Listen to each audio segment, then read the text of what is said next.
Hi అండి, నేను మీ Shilpa Vinay. Welcome to Vincy kitchen. ఈరోజు వీడియోలో మనం ఎగ్లెస్ చాక్లెట్ కూల్ కేక్ రెసిపీని చూద్దాము.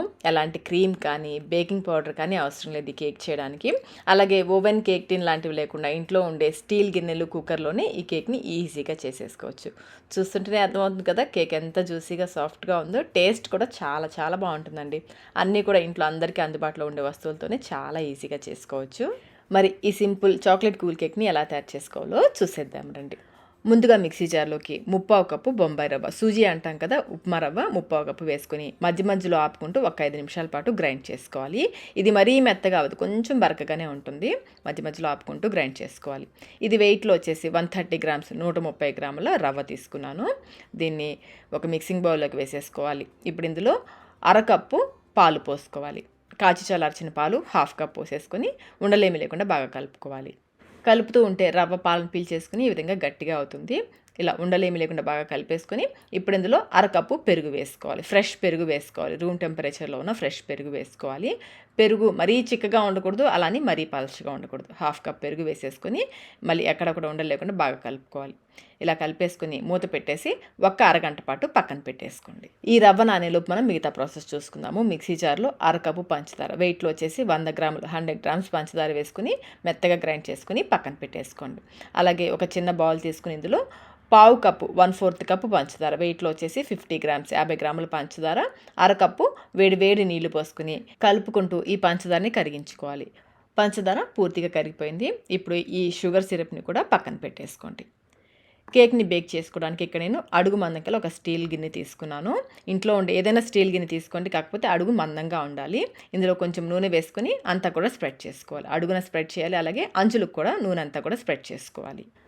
అలాగే అడుగు నేను బటర్ పేపర్ వేస్తున్నాను. మీ దగ్గర బటర్ పేపర్ లేకపోతే గోధుమ పిండి చల్లేసుకొని ఎక్స్ట్రా పిండి అంతా కూడా తీసేసుకోండి. దీన్ని కూడా పక్కన పెట్టేసుకోవాలి. ఇప్పుడు కేక్ని బేక్ చేయడానికి నేను కుక్కర్ తీసుకున్నాను, 5 లీటర్స్ కుక్కర్ తీసుకున్నాను. దీంట్లో స్టాండ్ పెట్టేసుకోవాలి. స్టాండ్ లేని వాళ్ళు ఏదైనా ప్లేట్ తీసుకుని ఈ విధంగా బోర్లించి పెట్టినా సరిపోతుంది. స్టాండ్ ఉంటే స్టాండ్ వేసుకోండి, లేదంటే ప్లేట్ వేసేసుకోండి. దీన్ని ఒక 10 నిమిషాల పాటు లో ఫ్లేమ్లో ప్రీహీట్ చేసుకోవాలి. 1/2 అవర్ తర్వాత రవ్వ చక్కగా నానుంటుంది. ఇందులో 1/4 కప్ ఆయిల్ వేసుకోవాలి. ఆయిల్ వచ్చేసి ఎలాంటి ఫ్లేవర్ లేని ఆయిల్ తీసుకోవాలి. ఇంకా మనం గ్రైండ్ చేసుకున్న పంచదార పొడి ఉంది కదా, అది కూడా వేసేసుకొని పంచదార నూనె అంతా కూడా బాగా కలిసేలా కలుపుకోవాలి. రవ్వలో బాగా కలిసిపోయేలాగా కలుపుకోవాలి. చూడండి, ఈ విధంగా ఎక్కడా ఉండలు లేకుండా బాగా కలుపుకోవాలి. ఇప్పుడు దీనిపైన ఒక జాలి గరిటె పెట్టేసుకుని ఇందులో 1/4 cup cocoa powder, 1/2 teaspoon baking soda, వంట సోడా అంటారు కదా, 1/2 టీ స్పూన్ వేసుకోవాలి. అలాగే 2 చిటికెళ్ళు సాల్ట్ కూడా వేసుకోవాలి. కోకో పౌడర్ వచ్చేసి వెయిట్లో 25 గ్రామ్స్, 25 గ్రాముల కోకో పౌడర్ వేసాను. చక్కగా జలించుకొని వేసుకోవాలి. జలించుకుని వేసుకుంటే కోకో పౌడర్ మనం కలిపినప్పుడు ఎక్కడక్కడ ఉండలు లేకుండా బాగా కలిసిపోతుంది. అలాగే మంచి ఫ్లేవర్ కోసం 1/2 టీ స్పూన్ వెనీలా ఎసెన్స్ కూడా వేస్తున్నాను. మళ్ళీ ఇదంతా కూడా ఒకసారి బాగా కలిసేలా కలుపుకోవాలి. మీరు కోకో పౌడర్ లేకుండా కేక్ చేసుకోవాలనుకుంటే మనం 3/4 కప్ రవ్వ తీసుకున్నాం కదా, దానికి బదులుగా 1 కప్పు రవ్వ వేసేసుకొని చేసేసుకోవచ్చు. సేమ్ ప్రాసెస్ ఫాలో అయిపోవచ్చు, సేమ్ కొలతలో చేసేసుకోవచ్చు. చూడండి, ఈ విధంగా బాగా కలిపేసుకొని మనం గ్రీస్ చేసి పెట్టుకున్న స్టీల్ గిన్నె ఉంది కదా, అందులో వేసేసుకోవాలి. ఎక్కడ కూడా గ్యాప్స్ లేకుండా ట్యాప్ చేసుకుని దీన్ని మనం ప్రీహీట్ చేసుకున్న కుక్కర్ ఉంది కదా, అందులో పెట్టేసుకోవాలి. నిదానంగా పెట్టుకోండి, ఆల్రెడీ ఇది బాగా వేడెక్కి ఉంటుంది కదా.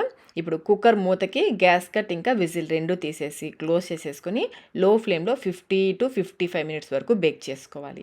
కుక్కర్లో నీళ్లు పోయాలని అడుగుతున్నారండి చాలామంది. కుక్కర్లో నీళ్లు పోయకూడదు, మనం స్టీమ్ చేయట్లేదు, బేక్ చేస్తున్నాము. కుక్కర్లో నీళ్లు పోయకూడదు. నాకైతే కేక్ బేక్ అవ్వడానికి 55 మినిట్స్ టైం పట్టింది. టూత్పిక్ గుచ్చి చూస్తే ఏమీ అంటుకోకుండా వచ్చింది అంటే కేక్ బేక్ అయినట్లే. ఒకవేళ మీకు ఏమైనా అంటుకుంటుంది అనిపిస్తే మరి కొంచెం సేపు లో ఫ్లేమ్లోనే బేక్ చేసుకోవాలి. కేక్ చూసారా ఎంత పర్ఫెక్ట్గా వచ్చిందో కదా. నిదానంగా బయటికి తీసేసుకుని కేక్ పైన ఒక టవల్, మందపాటి క్లాత్ ఒకటి వేసేసుకుని పూర్తిగా చల్లారనివ్వాలి. కేక్ పూర్తిగా చల్లారిన తర్వాత ఎడ్జెస్ని కొంచెం నైఫ్తో లూజ్ చేసుకుని బోర్లించామంటే కేక్ ఈజీగానే వచ్చేస్తుంది. మీకు గిన్నె కూడా చూసారా ఏమీ మాడలేదు. గిన్నె మాడిపోతుందని చాలామందికి భయం ఉంటుంది. గిన్నె కూడా మాడిపోదు, చక్కగా వస్తుంది కేక్ అయితే. ఇప్పుడు ఈ కేక్ని ఒక ప్లేట్ పైన పెట్టేసుకుని టూత్పిక్తో అక్కడక్కడ హోల్స్ చేసుకోవాలి. లోపల వరకు హోల్స్ చేసుకోవాలి. టూత్పిక్తో నిదానంగా చేయండి. నిదానంగా లోపల వరకు గుచ్చాలి. అక్కడక్కడ దగ్గరగా కాకుండా కొంచెం దూరంగా అక్కడక్కడ హోల్స్ చేసుకోవాలి. ఇప్పుడు మనం తయారు చేసుకున్న షుగర్ సిరప్ ఉంది కదా, పంచదార కరిగించుకున్న నీళ్ళు, ఆ నీళ్ళని స్పూన్తో కొంచెంగా ఈ కేక్ పైన పోసుకోవాలి. ఒకేసారి ఫాస్ట్గా ఎక్కువ పోయకూడదు. కొంచెం కొంచెంగా నిదానంగా పోసుకోవాలి. ఒకే దగ్గర కాకుండా చూస్తున్నారు కదా, కేక్ చుట్టూ పోస్తూ ఉండాలి. ఇలాగే ఈ షుగర్ సిరప్ అంతా కూడా పోసేసుకోవాలి. ఇప్పుడు ఈ కేక్ని 1 గంట పాటు ఫ్రిడ్జ్లో పెట్టామంటే చక్కగా మనకి ఈ సిరప్ అంతా కూడా కేక్కి బాగా పట్టుకుని జ్యూసీగా తయారవుతుంది. కనీసం 1 గంట పాటైనా ఫ్రిడ్జ్లో పెట్టాలి. ఎంత ఎక్కువసేపు ఫ్రిడ్జ్లో ఉంటే అంత బాగుంటుందండి కేక్ టేస్ట్ అయితే. మీకు నేను 1 అవర్ తర్వాత కేక్ని కట్ చేసి చూపిస్తున్నాను. కేక్ చూస్తున్నారు కదా ఎంత సాఫ్ట్గా వచ్చిందో.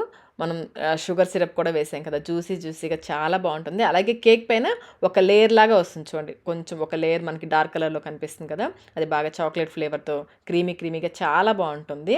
మీకు ఇంకా దగ్గరగా చూపిస్తాను చూడండి. ఒక లేయర్ అంతా కూడా చాక్లెట్ ఫడ్జ్ లాగా ఉంటుంది.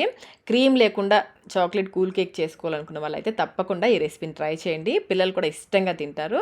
మరి మీరు ట్రై చేసి మీకు టేస్ట్ ఎలా అనిపించిందో మాకు కమెంట్ రూపంలో తెలియచేయండి. వీడియో నచ్చినట్లయితే లైక్ చేయండి, మీ ఫ్రెండ్స్కి ఫ్యామిలీ మెంబర్స్కి షేర్ చేయండి.